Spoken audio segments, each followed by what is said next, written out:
చెప్పుకుంటా పోతే ఒక గంట వరకు చెప్పండి పథకాలు. 84 పథకాలు ఉన్నాయి. అవన్నీ కూడా మన ప్రభుత్వంలో అమలు చేసింది. అయినా మనం గత మన 2 సంవత్సరాల క్రితం మన ప్రభుత్వం పడిపోవడం జరిగింది. నిజం కూడా కొన్ని పార్టీ పరంగా పొరపాటు జరిగిన మాట వాస్తవమే. ఇప్పటిదాకా మాట్లాడినట్టు అంతా ఆన్లైనే. నిజమే, మనం చేస్తున్న పనులు అన్ని ఆన్లైన్లే. ఏ పని చేసినా అంతా ఆన్లైనే. రైతు బంధు వస్తే అక్కడ పెన్షన్ అక్కడ మనకు ప్రయోజనాలు నాకు వచ్చేసింది అనుకోవాలి. సరే, అది రాజకీయంగా పాలసీ మన పెద్దలు కేసీఆర్ గారు ఇస్తున్నారు. నేను మంచిగా చెడ్డగా జరిగేది. ఇప్పుడు మనం 2 సంవత్సరాలు అయిన ప్రభుత్వం వచ్చి అప్పుడు చేసిన అభివృద్ధి కార్యక్రమాలు ఇప్పుడైతే ఏమీ లేవు. ఎప్పుడు కేసీఆర్ గురించి మాట్లాడని రోజు లేదు, దినం లేదు, నిమిషం లేదు. ముఖ్యమంత్రి గారు మాట్లాడతారైతే ఇక్కడ ముఖ్యమంత్రి గారు కేసీఆర్ పేరే ఆయన జపం చేసి ఆయన పేరు ఇస్తేనే ఆయన పొందుతున్నారు. ఆయన చేస్తున్న పనులు ఏం చెప్తలేదు. ఎంతసేపు మిమ్మల్ని పేరు వేసుకుంటా, ఉండరేస్తా, ఇదే భాష. ఇంత చెత్త భాష వాళ్ళు మాట్లాడుతున్నది. ఇక ఉన్నోళ్ళైతే అందరూ ముఖ్యమంత్రులు. ఒక మంత్రికి ముఖ్యమంత్రికి పోవడమే లేదంగా. ఇన్ని కార్యక్రమాలు జరుగుతున్నాయన్ని ఒక్క రూపాయి లేదు, ఒక పెన్షన్ లేదు. మనం ఇచ్చిన పెన్షన్లే సరిగ్గా ఇవ్వడానికి లేదు, డబ్బులు లేవు వాళ్ళ దగ్గర. పూతరాని చెప్పాడు ఆయన. ఆయన ఒక ముఖ్యమంత్రి. ఆయన మాట్లాడే భాష ఏమిటి,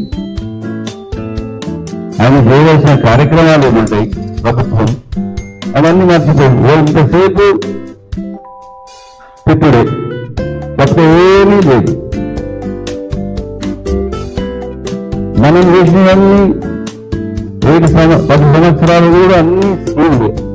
ఇప్పుడు అన్ని స్కాములే వాళ్ళు చేస్తున్నాయని, అన్ని స్కాములే. ఎంతసేపు వాళ్ళు చేసేది చెప్పలేరు. కాళేశ్వరం ఎట్లయింది, ఇది ఎట్లయింది, ఇది ఎట్లయింది. ఇప్పుడు ఈ మధ్యలో దొగ్గుది చూస్తూనే ఉన్నాం. రోజు కార్యక్రమం సీరియల్ నడుస్తున్నాయి. సీట్లని అందులో ఉన్నది కూడా వాళ్ళు సామాజిక వాళ్ళని అంత చుట్టాలు మంత్రులు వాళ్ళు ఉన్నారు. అయినా మనం ఇన్ని సంక్షేమ పథకాలు, ఇన్ని కార్యక్రమాలు శాసనసభ్యులు కూడా చేసిన తర్వాత మనకి ఇంకెందుకు భయం? మొన్న మాట్లాడిన సందర్భంగా కూడా భయం భయపడిందనే మాట్లాడు అవసరం లేదు. దాని గురించి నడుచుకోవాలి. ఈ ఎలక్షన్ యుద్ధం తప్పదు, అన్ని జరుగుతాయి. నిలబడేటప్పుడు మనం ఆలోచన చేసి అందుకు దిగాలి. తప్పకుండా కూడా ఇన్ని పథకాలు, ఇన్ని కార్యక్రమాలు, మంచి సమయం లేదు ఇప్పుడు. అయితే మేమంతా చూస్తుంటే బయట చూస్తుంటే మాట్లాడుతుంటే నాకు కొంచెం సర్వే రిపోర్ట్ల ప్రకారం వచ్చిన ప్రకారం కూడా బాగుంది. రిపోర్ట్లన్నీ కూడా చాలా బాగున్నాయి. ఇవన్నీ బాగున్నాయి, ఇన్ని పథకాలు అన్నీ ఉన్నాయి. మరి ఎందుకు జరుగుతులేదు? ఎందుకు మన భయం ఎందుకు? మనం రోజు ఓటోళ్ళ దగ్గరికి పొట్లాట్లు పోతుందని అక్కలు పట్టుకొని యుద్ధం చేసేం లేదు. ఓటోళ్ళకి అన్నీ తెలుసు. కేసీఆర్ అంటే తెలుసు, కారు గుర్తు అంటే తెలుసు. వాళ్ళ లోపల ఉన్న మనుషులా, కానీ మనం దాన్ని మోటివేషన్ చేయాలి, తీసుకుపోవాలి. మన బాకీ కార్డుల నుంచి చాలా అన్ని నియోజకవర్గంలో కూడా బాగా చేశారు, మీటర్ కూడా చేశారు. అన్ని బాగా ఉన్నాయి. మనం పార్టీ పరంగా అన్ని మెటీరియల్ అంతా వస్తుంది. ఏం జరుగుతుంది, ఎట్లా చేయాలి, ఏం చేయాలి అని ఇవన్నీ కూడా మనకు ఉంటాయి. ఇక అంతా నిజమే. మీరన్నది కూడా నేను ఏకీభవిస్తాను. గతంలో వెనుకబడిన ప్రాంతం నుండి ఈ రెడ్డి గారు వచ్చిన తర్వాత, మన ప్రభుత్వం వచ్చిన తర్వాత ఎప్పుడు అభివృద్ధి అన్ని సమావేశానికి పడిన అధ్యక్షులు మరియు నారాయణ రెడ్డి బిడ్డ మన శాసనసభ్యులు గోపాల్ రెడ్డి గారు, మున్సిపల్ చైర్మన్ గారు, వైస్ చైర్మన్ గారు,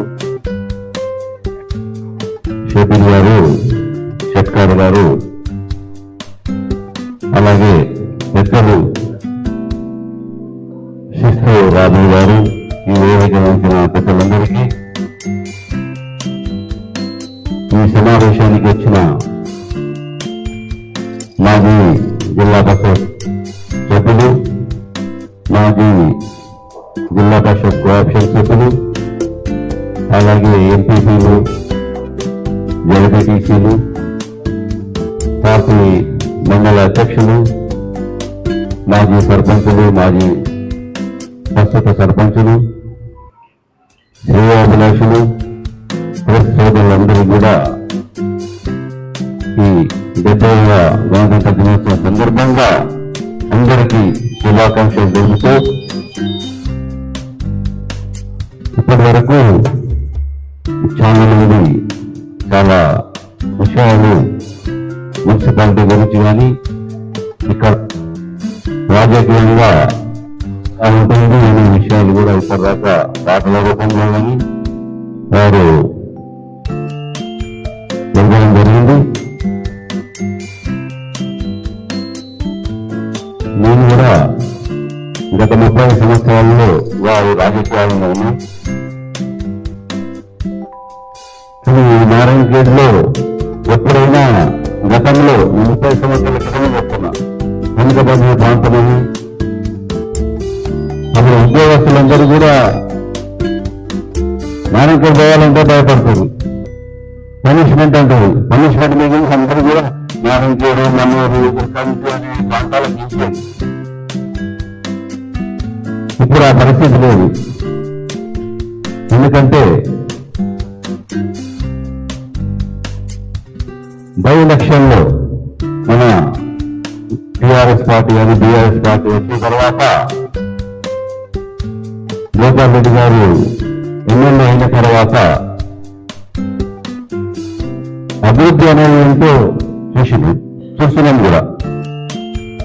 అందరికీ తెలుసు, కాంగ్రెస్ వాళ్ళకు కూడా తెలుసు. అభివృద్ధి ధ్యేయంగా ఎల్లప్పుడూ నిరంతరము 24/7 నిజంగా కూడా వేరే మేము జిల్లాలో చూస్తుంటే శాసనసభ్యులు అందరూ కూడా హైదరాబాదు అదే ప్రాంతంలో ఉన్నమాట రాష్ట్రది.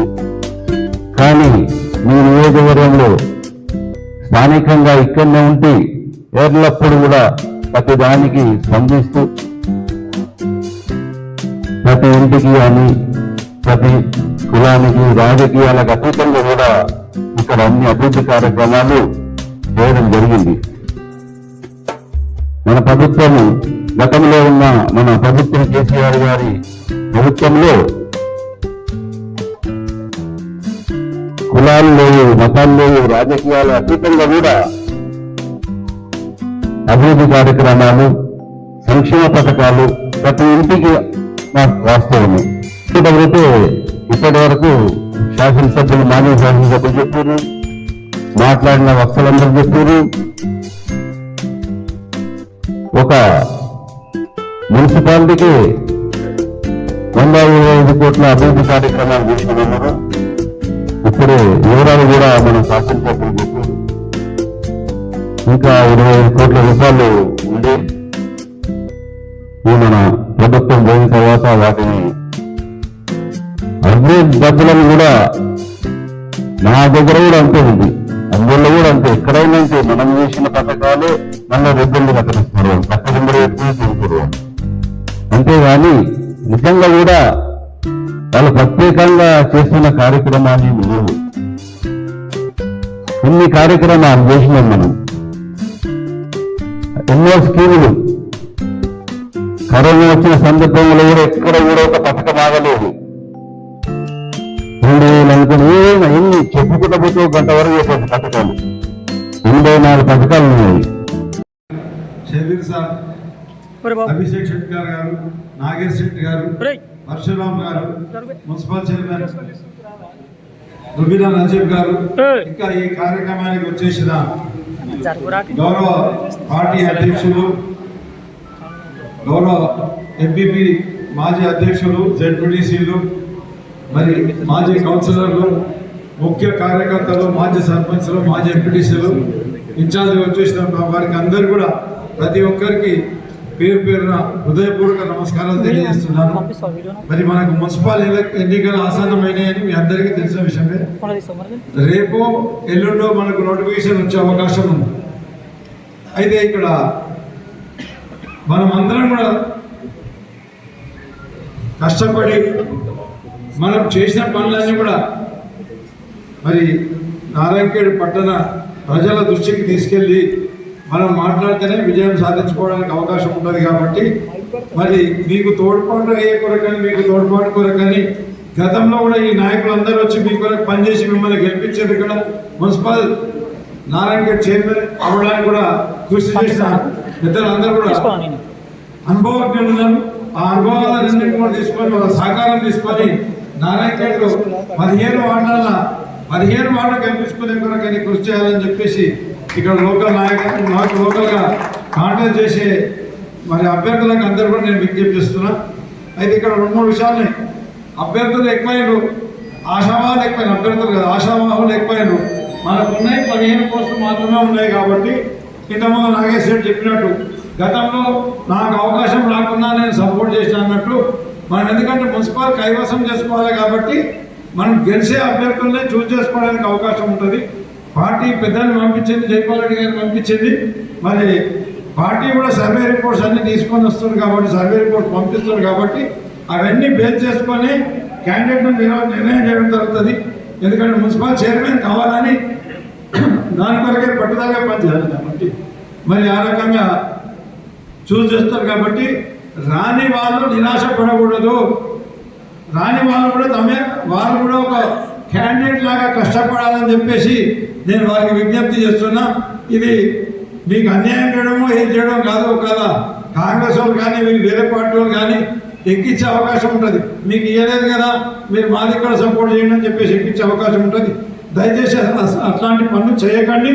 మీరు ఖచ్చితంగా ఎవరికి వచ్చినా మిగతా వాళ్ళు సహకరించాలి, ఆశావాదంలో మిగతా వాళ్ళు సహకరించాలని చెప్పేసి నేను విజ్ఞప్తి చేస్తున్నాను. ఇక కాంగ్రెస్ విషయానికి వద్దాం. 50 సంవత్సరాలు ఇంచుమించుగా పరిపాలించారు. ఎమ్మెల్యేలు గెలిచారు, ఎంపీలు గెలిచారు, మరి ముఖ్యమంత్రి వాళ్ళే, ప్రధానమంత్రి వాళ్ళే, అన్ని వాళ్ళే ఉండి నారాయణఖేడ్ కూడా చేసింది ఏమున్నది? నారాయణఖేడ్లో ఓటు అడిగే హక్కు కూడా ఈ కాంగ్రెస్ నాయకులకు లేదని చెప్పేసి నేను అంటున్నా. ఎందుకు లేదు? ఎందుకంటే ఏమీ చేయలేదు వాళ్ళు కాబట్టి వాళ్ళకి ఓటు అడిగే హక్కు లేదు.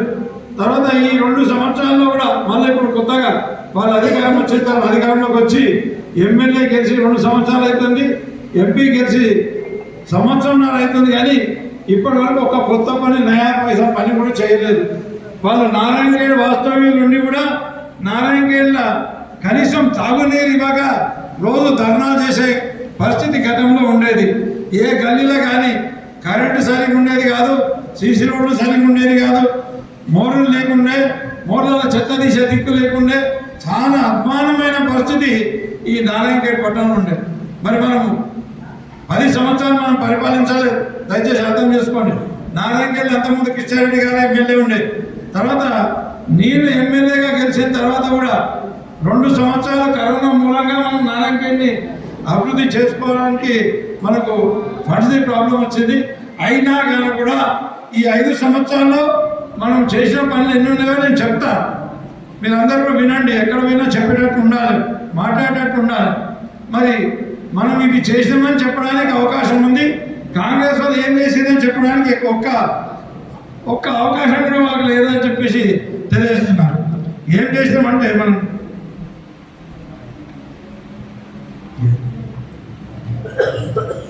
నారాయణఖేడ్లో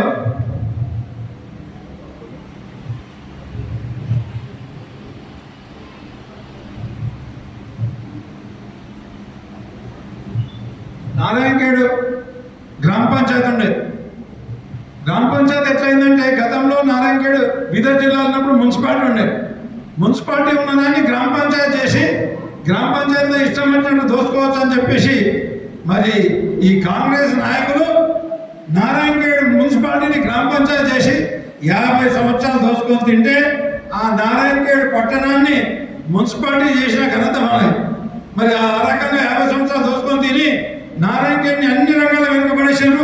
నారాయణఖేడ్ నిండా చెత్త ఉంటుండే, నారాయణఖేడ్ మోటార్ల వాసన వస్తుండే, మరి ఒక్కటి కూడా ఒక డంప్ యార్డ్ లేకుండే, ఒక క్రిమటోరియం లేకుండే, ఏ రకమైన సౌకర్యాలు కూడా లేదు.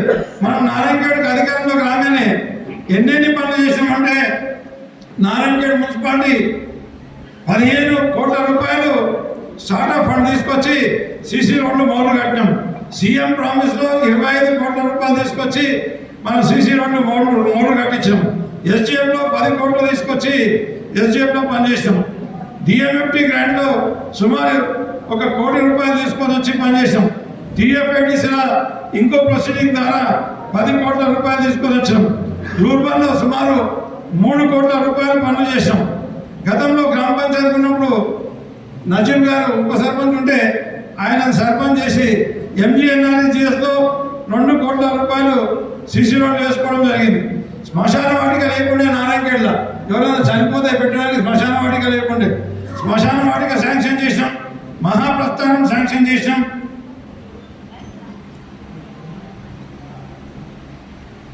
అదే మాదిరిగా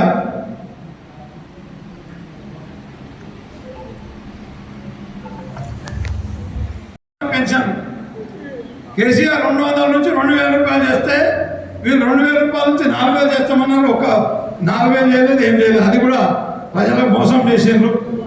మరి వికలాంగుల పెన్షన్ 4000 నుంచి మన కేసీఆర్ 500 నుంచి 4000 చేస్తే వీళ్ళు 4000 నుంచి 6000 చేస్తామన్నారు. అది కూడా చేయలేదు. అది కూడా మోసమే జరిగింది. నిరుద్యోగ యువతకు 2 లక్షల ఉద్యోగాలు ఇస్తామని 2 మోసం చేసిండ్రు. దాని తర్వాత 4000 నిరుద్యోగ ప్రతి మాసానికి ఇస్తామని మోసం చేశారు. ప్రతి నెల కూడా ఇస్తామని మోసం చేశారు. వాళ్ళు కూడా అందరు నారాజు ఉన్నారు. మరి ఉద్యోగస్తులు కూడా జీతాలు వేస్తామన్నారు.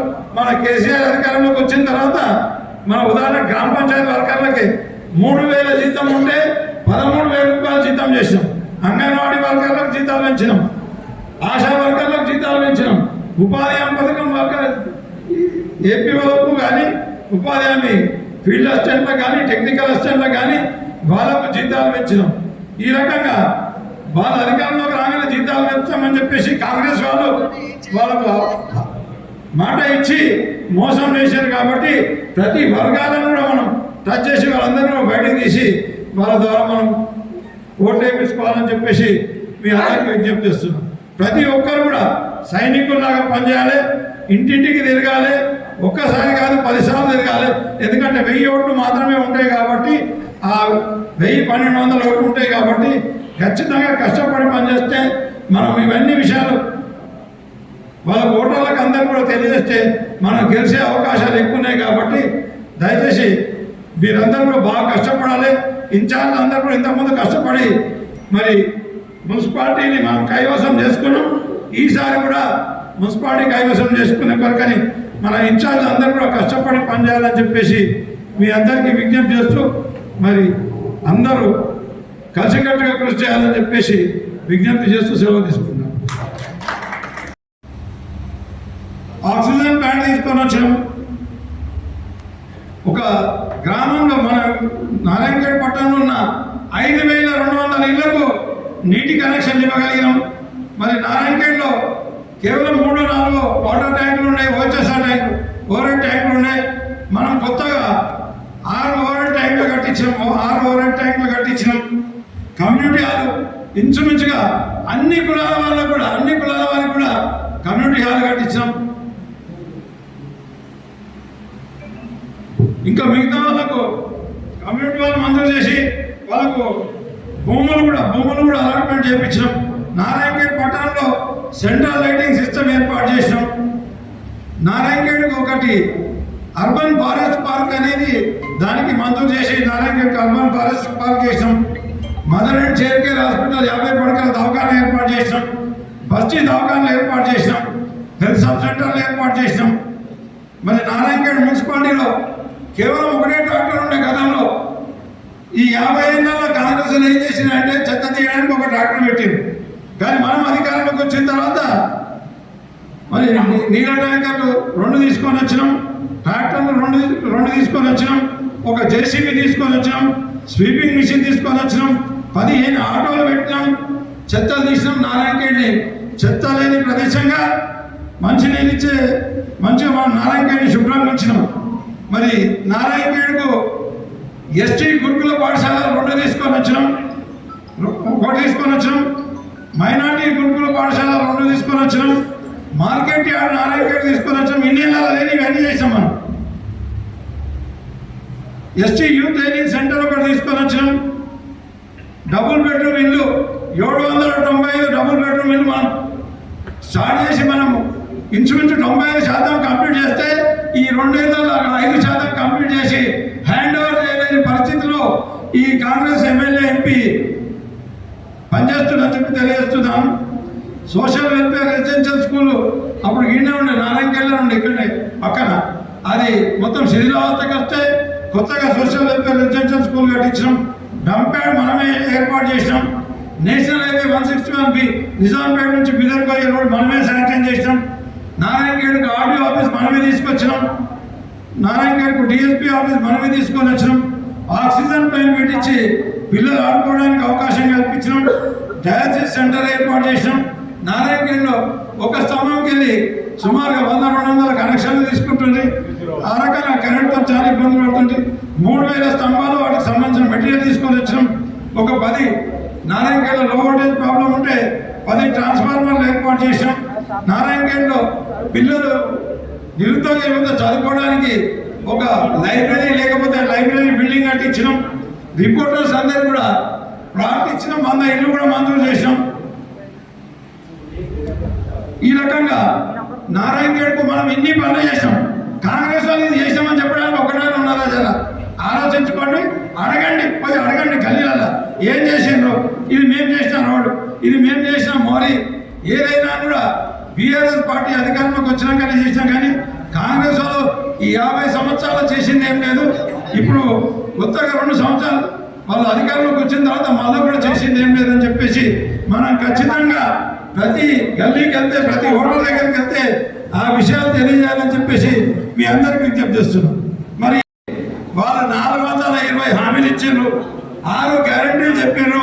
మరి ఒక్క గ్యారంటీ కూడా పూర్తి చేయలేదు, ఒక్క హామీలు కూడా పూర్తి చేయలేదు. కాబట్టి వాటి విషయంలో కూడా మనకు కార్డ్స్ పంపిణీ చేసి మన బాకీ కార్డులను పంపించి మనకు బాకీ కార్డులు మనం ఆల్రెడీ లాంచ్ చేసాం. ప్రతి వార్డుకు మనం బాకీ కార్డులు ఇస్తాం. ఆ బాకీ కార్డు తీసుకుపోయి ప్రతి వార్డులో కూడా ఇంటింటికి వచ్చి ఆ ప్రజలను ఓటర్లను చైతన్యవంతులు చేసి మనం గెలిపించుకోవాలని చెప్పేసి మీ అందరికీ విజ్ఞప్తి చేస్తున్నాం. ఉదాహరణకు చెప్పాలంటే రైతులకు 5,000 రైతు బీమా మనం సాధిస్తుంటే వాళ్ళేమో 7,000 అంటే సంవత్సరానికి 10,000 ఇస్తే 15,000 ఇస్తామని చెప్పారు. మరి ఆయన మాట తప్పారు.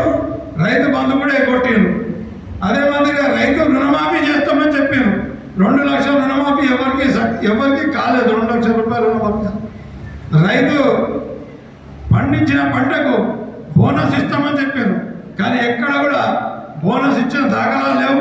ఒకే ఒక పంటకు వరి పంటకు బోనస్ ఇచ్చారు, ఒక పంటకు మిగతా ఏ పంటలకు కూడా బోనస్ ఇవ్వలేదు. మళ్ళీ అది కూడా ఈ వర్షాకాలం పంటలకు కానీ యాసంగి పంటలకు కానీ ఆ బోనస్ కూడా ఇవ్వలేదు. రైతు కూలీలకు ఉపాధి హామీ కూలీలకు 12,000 రూపాయలు ఇస్తామన్నారు.